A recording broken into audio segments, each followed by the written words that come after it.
नमस्कार किसान साथियों, स्वागत है आपका अपने YouTube चैनल कृषक दुनिया में। मैं हूं आपका दोस्त प्रहलाद पाटीदार और आप देख रहे हैं आपका अपना मनपसंदीदा चैनल।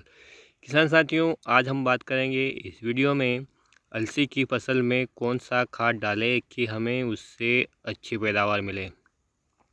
तो बहुत सारे किसान भाई अलग अलग तरीके से अलसी की बुआई करते हैं। कोई सीड्रिल से करता है, कोई छिड़कवा विधि से करता है। सीड्रिल से करता है वो साथ में फर्टिलाइज़र की उड़ाई भी कर देता है, लेकिन जो छिड़कवा विधि से करते हैं वो बिखेर के फर्टिलाइज़र देते हैं। तो कुछ किसान साथी सिंगल सुपर फास्फेट का प्रयोग करते हैं बुआई के समय, कुछ किसान साथी डीएपी और एनपीके का इस्तेमाल करते हैं।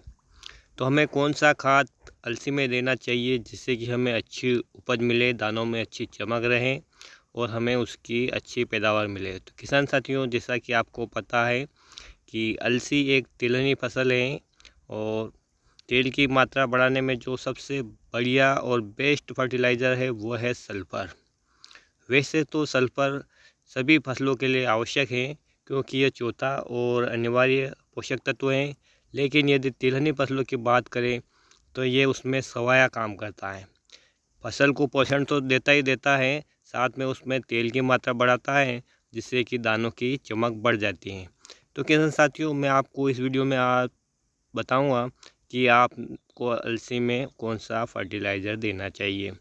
तो जैसा कि मैंने आपको बताया है कि यदि आपने सिंगल सुपर फास्फेट का प्रयोग बुआई के समय कर लिया है, 2 बैग प्रति बीघा, हमारे यहाँ पर है 2500 वर्ग मीटर का प्रति बीघा, 2 बैग यानी 100 किलो आपको सिंगल सुपर फास्फेट ले लेते हैं तो आपको फिर अलग से सल्फ़र देने की कोई आवश्यकता नहीं है।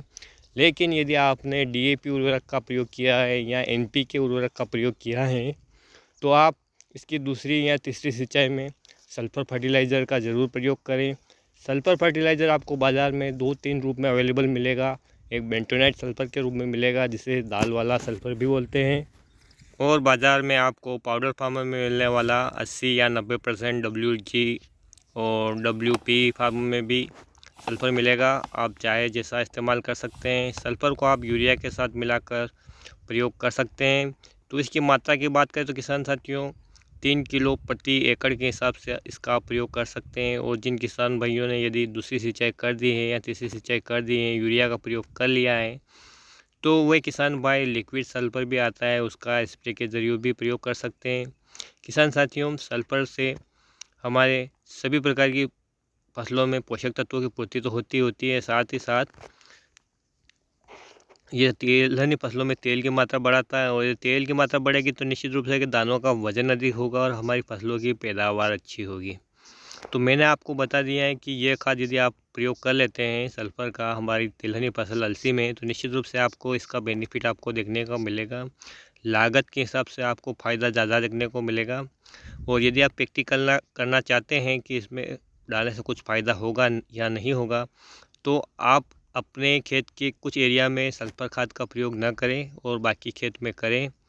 तो उससे आपको पता चल जाएगा कि कितना फ़र्क आता है पैदावार में और दानों की चमक में। आपको किसी को फिर प्रूफ देने की ज़रूरत नहीं पड़ेगी, आप खुद प्रैक्टिकल कर सकते हैं। तो उम्मीद करता हूँ किसान साथियों ये वीडियो आपको पसंद आएगा, और अगले वीडियो में हम आपको ये बताएंगे कि अलसी की फसल पे आपको पहला कीटनाशक का स्प्रे कब करना है।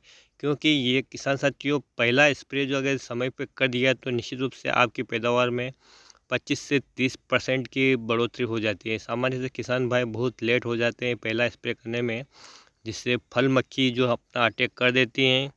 इसके नतीजे हमें बाद में दिखाई देते हैं, प्रारंभिक रूप में नहीं। तो फिर मिलते हैं एक नए वीडियो में नई जानकारी के साथ, तब तक के लिए जय हिंद, जय जवान।